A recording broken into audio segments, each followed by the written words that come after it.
Diabetes Awareness Month of November 2020. And just wanted to quickly do a video to share my thoughts on it.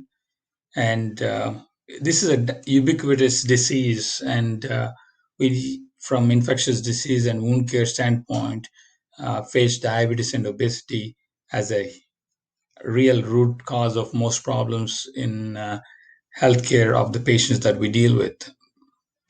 My conflicts are nothing except removing barriers to healing for infectious disease, wound care, and obesity. And I'm working on a telemedicine solution along with a comprehensive solution to deliver the improvement in the process at Iron Diabetes Center in Augusta, Georgia. And this presentation is for educational purposes only. So you should be aware that diabetes is a huge risk by now, and it is rising. And there is around 422 million people worldwide who have this problem, and almost 1.5 million deaths are caused by diabetes. And if you include prediabetes, almost one third of US population fall into the category of suffering with this dreaded complication, which is nothing but a symptom of another real process problem called insulin resistance.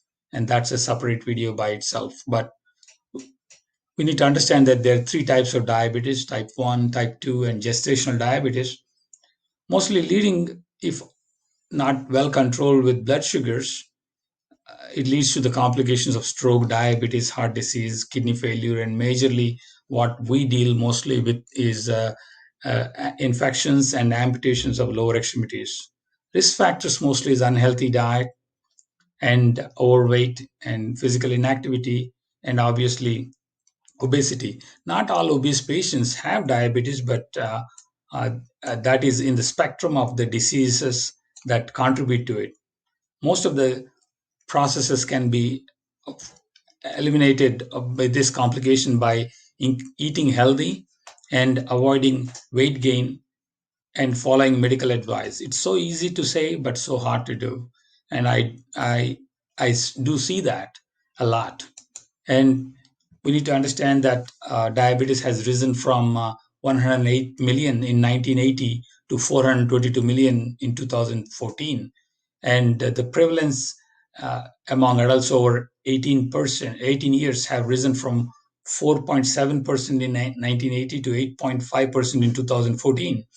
And there is a 5% increase in premature mortality from diabetes when compared to 2000 and 2016, worse in the middle and low income countries.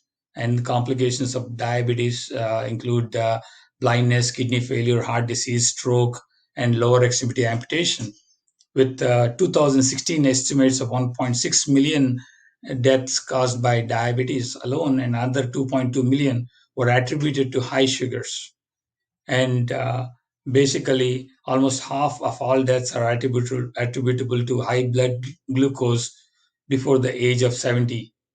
And it is estimated to be the seventh leading cause of death in 2016.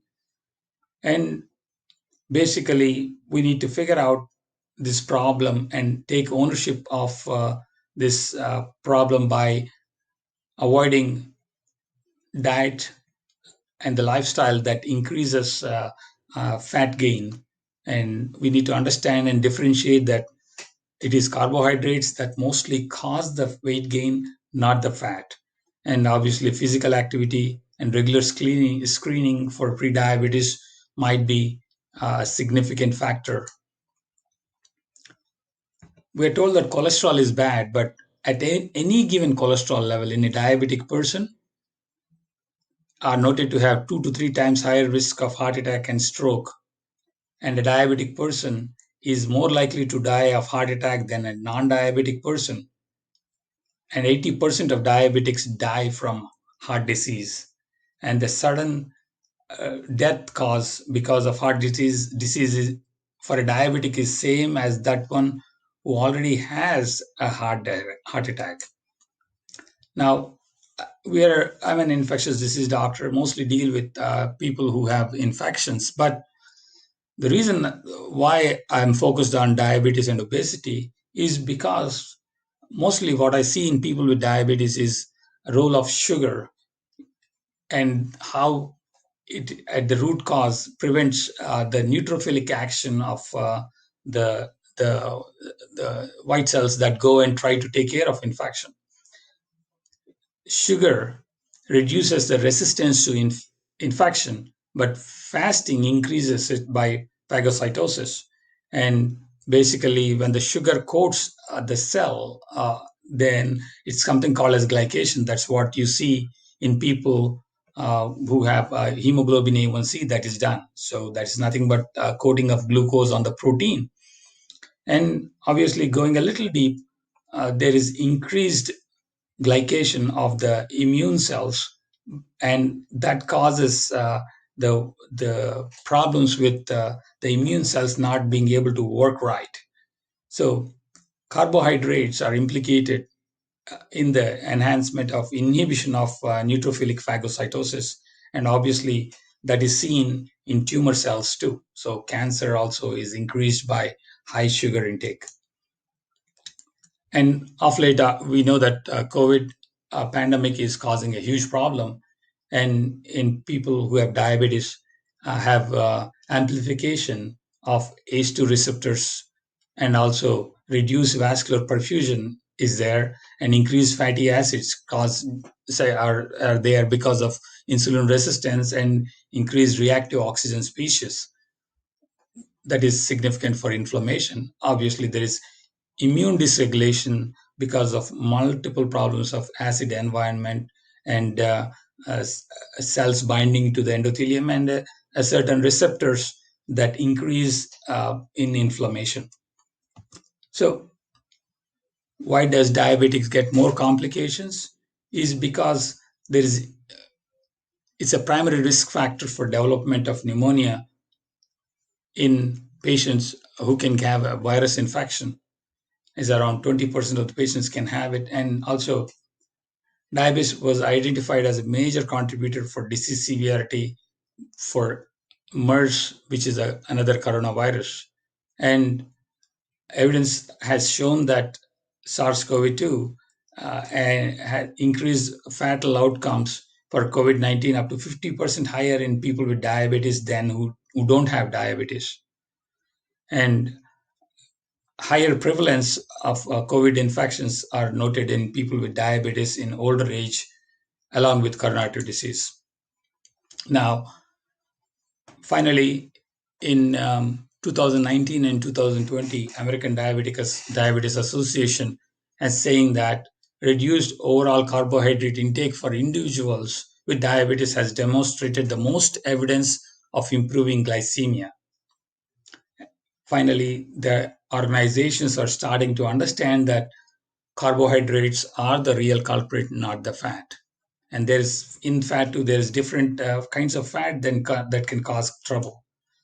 We have to understand that there are three proven methods of reversing diabetes type 2: bariatric surgery in people who are morbidly obese, and low carbohydrate, low calorie diet.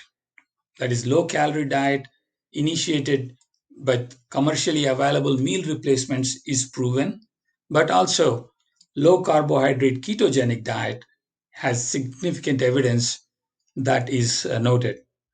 And I will be able to give access to that. Anybody who has questions on that, a lot of studies that are available for it, more than 60 of them.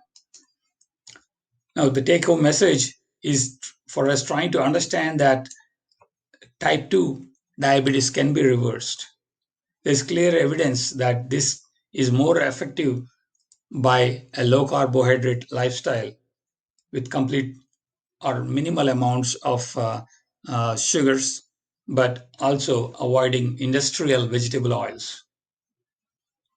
There is no currently published evidence showing that those who reverse their type 2 diabetes can go back to eating the other normal foods after the reversal happens.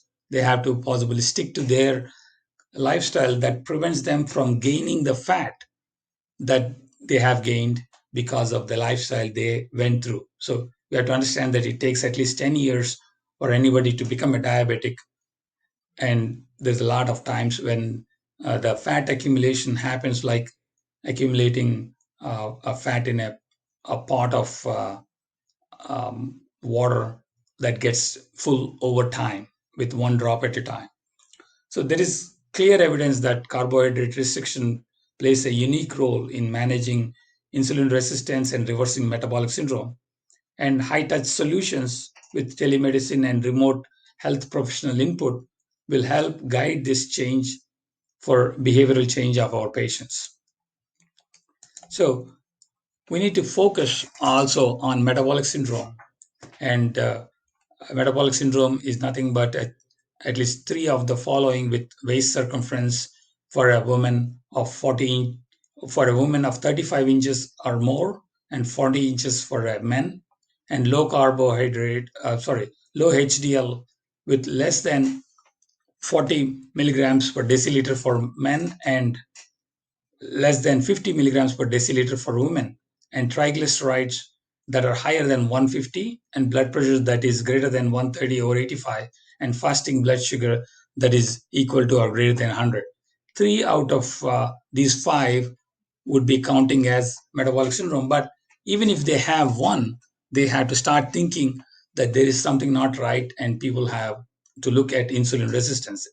And it's high time that everybody really understands this concept of metabolic syndrome, and using appropriate dietary lifestyle, we we have to curb the metabolic mayhem of chronic diseases of diabetes, hypertension, asthma, cancer, and dementia.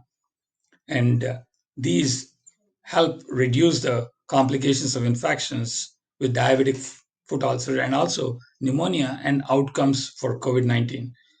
Please do not hesitate to uh, call and schedule an appointment if you think you're running into trouble and you're not getting help anywhere. And we are at IN Diabetes Center. We are located in Augusta, Georgia, at 462 Furious Ferry Road. Phone number 706-868-0319, and we are at indiabetes.com or AIYAN diabetes.com. Thank you very much. And let's spread the awareness of this diabetes month 2020. And thank you very much.